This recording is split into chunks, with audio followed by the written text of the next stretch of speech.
আদালতে চোখে ধুলো, এরকম ঘটনা কখনো শুনেছেন? তাও আবার খোদ আইনজীবী আদালতে চোখে ধুলো দিয়ে এক অভিযুক্তকে নকল আসামি সাজিয়ে একদম কোর্ট থেকে তাকে জামিন করে নিয়ে গেল। অভিযুক্ত থাকে কিন্তু সুদূর সৌদি আরবে, আর ঘাটাল আদালতে হাজির করানো হলো এক নকল আসামিকে। আইনজীবীর এমন কর্মকাণ্ডে, এমন কীর্তিতে একেবারে শোরগোল পড়ে গিয়েছে ঘাটাল আদালতে। কি ঘটনার পুঙ্খানুপুঙ্খ বর্ণনা দিচ্ছি, যা শুনলে কিন্তু আপনারও চোখ কপালে উঠবে। গল্পটি শুনুন। দাসপুর থানার নিমতলার বাসিন্দা ইসমাইল খান, তার বিরুদ্ধে এক নাবালিকাকে মারধর ও শ্লীলতাহানির অভিযোগে পক্সো আইনে মামলা দায়ের হয়।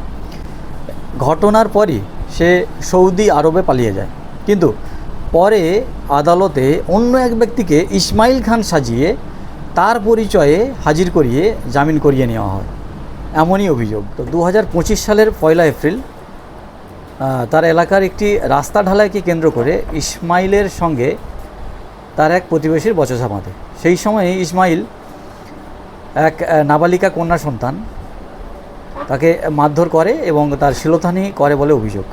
এই ঘটনার প্রেক্ষিতে গত বছরই মে মাসে ইসমাইলের বিরুদ্ধে পক্সো আইন করে ওই নাবালিকার মা। পক্সো আইনে 8 এবং 12 ধারায় তার মামলা হয়। এই ঘটনায় ইসমাইল ভারত ছেড়ে ফের সৌদি আরবে পালিয়ে যায়।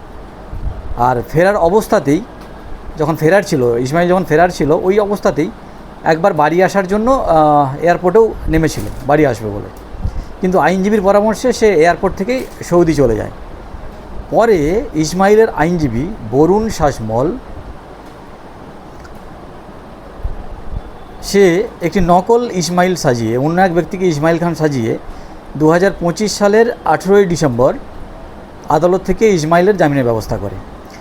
সরকার পক্ষের আইনজীবী দিলীপ দাস তিনি বলেছেন যে আমরাও প্রকৃতপক্ষে ইসমাইলকে চিনতাম না, কিন্তু ইসমাইলের আইনজীবী বরুণ শাসমল তিনি যে আদালতকে এরকম ধুলোও দেবেন, চোখে ধুলো দিয়ে এক ব্যক্তিকে ইসমাইল খান সাজিয়ে আদালতে দাঁড় করিয়ে জামিন নেবেন, এই ব্যাপারে তারা কল্পনাও করতে পারেননি যে এইরকম ঘটনা ঘটতে পারে বলে তারা কল্পনাও করতে পারেননি।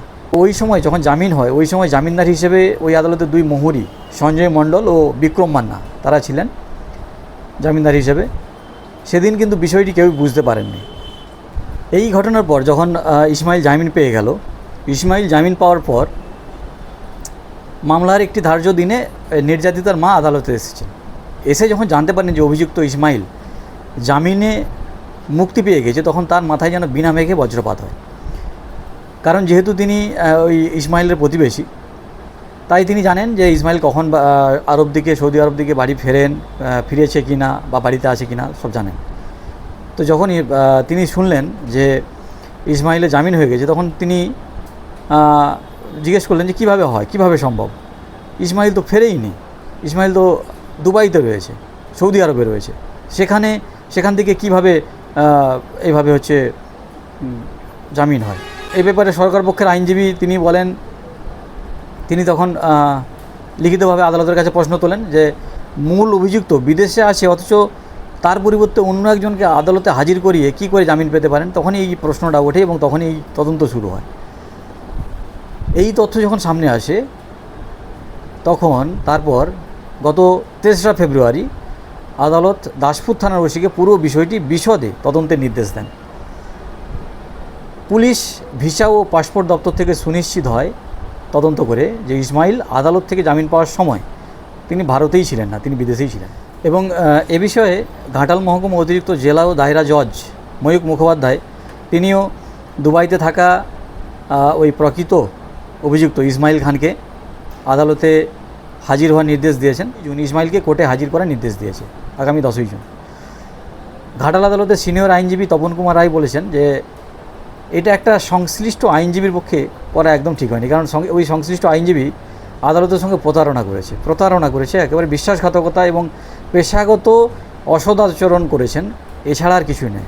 কারণ আইনজীবী যে উদ্দেশ্য প্রণোদিতভাবেই আদালতে এসে এই প্রতারণা করেছেন এটা পরিষ্কার। বরুণবাবুকে যখন জিজ্ঞেস করা হয়, বরুণবাবু বলেছেন যে এই বিষয়ে আমি কোনো মন্তব্য করব না, যা বলার আদালতেই বলব।